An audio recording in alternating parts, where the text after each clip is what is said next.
ഈശോമിശിഹായ്ക്ക് സ്തുതിയായിരിക്കട്ടെ. വിശുദ്ധ യോഹന്നാന്റെ സുവിശേഷം 8-ാം അധ്യായം 12-ാം തിരുവചനം. ഞാൻ ലോകത്തിൻ്റെ പ്രകാശമാണ്, എന്നെ അനുഗമിക്കുന്നവൻ ഒരിക്കലും അന്ധകാരത്തിൽ നടക്കുകയില്ല. ലോകത്തിൻ്റെ പ്രകാശമായ ഈശോയെ അനുസ്മരിച്ചുകൊണ്ട് പുത്തൻ തിരികൾ കത്തിച്ചു നൽകപ്പെടുന്ന സുന്ദരദിനം. അന്ധകാര ശക്തികളോട് വിട പറയുവാനും നമ്മുടെ കുടുംബങ്ങളെ വിശുദ്ധീകരിക്കുവാനുമായി പുതുജലം നമുക്ക് വെഞ്ചിരിച്ച് നൽകപ്പെടുന്ന പുത്തൻ ദിവസമാണിത്. ഇതിൽ ഓർമ്മപ്പെടുത്തലാണ്, അന്ധകാരം നിറഞ്ഞ ഈ ലോകത്ത് ഒരു ക്രിസ്തു ശിഷ്യൻ കത്തി ഉരുകിത്തീരുന്ന തിരി പോലെ മറ്റുള്ളവർക്ക് പ്രകാശമായി ഉരുകിത്തീരേണ്ടതാണെന്നുള്ള ഓർമ്മപ്പെടുത്തൽ.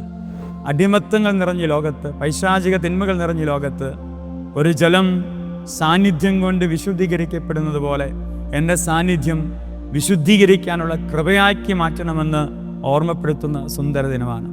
പ്രിയപ്പെട്ടവരെ, നമുക്കും ക്രിസ്തുവിനെ വഹിക്കുന്ന ഒരു നല്ല മെഴുകുതിരിയായി പ്രകാശിക്കാം.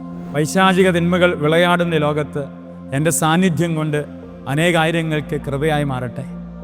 ഒരു പുതിയ ജലത്തിൻ്റെ വിശുദ്ധീകരണം എൻ്റെ ജീവിതത്തിലും കുടുംബത്തിലുമൊക്കെ സംഭവിക്കട്ടെ.